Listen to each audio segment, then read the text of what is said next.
In 2004, the markets fell down. Fast, people were scared. News channels were flooded with warning signs, but one man was smiling. Warren Buffett sat calmly in his office. He picked up a newspaper, sipped his Coca-Cola as he read the news. While other investors sold, he waited. While everyone else panicked, he planned. He later wrote in his 2004 Berkshire letter, "Be fearful when others are greedy, and greedy when others are fearful." At the time, many had poured money into tech stocks. They were chasing hype, following the trend. And then they watched it all crash. But not Buffett. He believed in value, not trends. He bought companies, not stories. While the world ran on emotion, he ran on logic. Picture this, a screaming stock ticker, and Buffett quietly smiling. Because for him, fear meant opportunity. Greed meant danger. And the one thing he never ignored? The company's real worth. Lesson: buy what you understand. Buy for the long haul, not short term. Think Life Buffet before buying anything. Think, what's the first thing he always looks for? Let's go back to 1996. Warren Buffett wrote a letter and it said, "Never invest in a business you don't understand." At the time, people rushed into tech stocks. They bought websites with no profit. No one really knew how they made money, but they bought anyway. Buffett didn't. He said it was all too unclear. The media laughed and labeled him outdated. But when the dot-com bubble burst, Buffett didn't lose a penny. The NASDAQ crashed. Buffett remained unaffected because he followed one rule: clarity over complexity. If he didn't get it, he didn't buy it. He didn't chase trends, he chased truth and long-term value. But what happens when you don't just wait? You watch and let the storm pass? 2015. At the Berkshire shareholder meeting, Charlie Munger sat back and smiled. He said, "The big money is not in the buying or selling, but in the waiting. Most people try to move fast. Buy today, sell tomorrow. They think action means progress." But Munger knew the truth. The best results come to those who wait. Patience is a virtue. He watched his investments compound over time. No panic, no rush, just focus.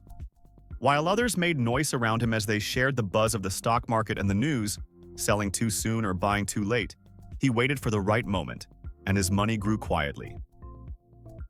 He wasn't fast, he was focused. He knew that doing nothing, at the right time, was the hardest move of all. Real wealth doesn't come from trading, it compounds over time. But is patience enough? Or do we need to avoid our own mistakes first?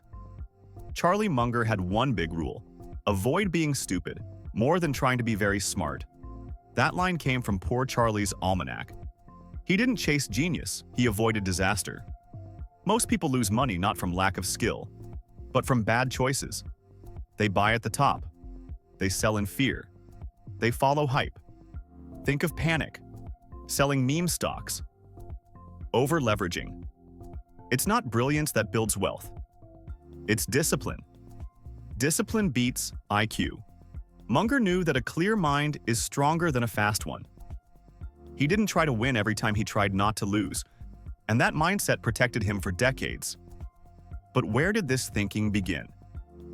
Let's meet the man who taught Buffett, who inspired Munger, and shaped everything that came after. Benjamin Graham had one core belief, and he wrote it in The Intelligent Investor, 1949. The margin of safety is always the first principle of investment. It means, buy things for less than they're worth. Leave room for error. Because the market isn't always right. Picture a brick wall. You stand below the top, in a safe zone. That's the margin of safety. If prices fall, you're still okay. Smart investing is not about risk-taking. It's about risk-proofing. Graham didn't bet.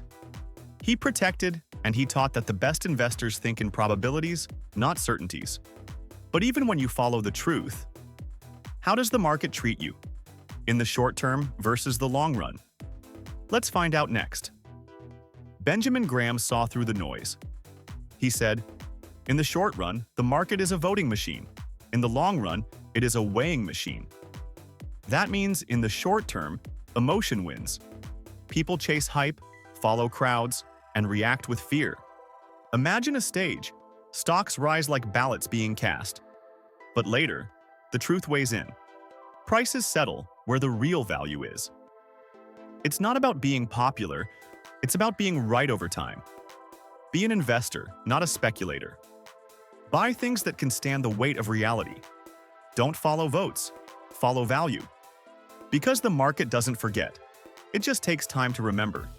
But what if you only invested in what you personally understand? Let's follow that thread. Next. Peter Lynch kept it simple. He said, "Know what you own and why you own it." From One Up on Wall Street, 1989, it wasn't about genius. It was the rationale behind the decision to buy particular stocks. He trusted bottom-up investing. Start with what you use, what you see, and what you understand. Now look deeper. Research what's behind it and what's ahead for the future. Most investors don't lose because of bad markets. They lose because they abandon good ones too soon. Timing the market? A gamble. Time in the market? A strategy. Compounding only works if you let it. So, why does time matter far more than timing in the game of wealth? John Bogle said, "Time is your friend. Impulse is your enemy." He meant this for all everyday investors. While others guessed and traded fast, he stayed calm. He believed in long-term investing. He made something new, the index fund. It let normal people grow money slowly and safely. It wasn't loud or flashy, but it worked. People who stayed in the market often did better than the experts. The real key was not being smart, it was being steady. Bogle showed that time does the heavy lifting. Fear and panic do the damage. He didn't want to help traders. He wanted to help families build a better future.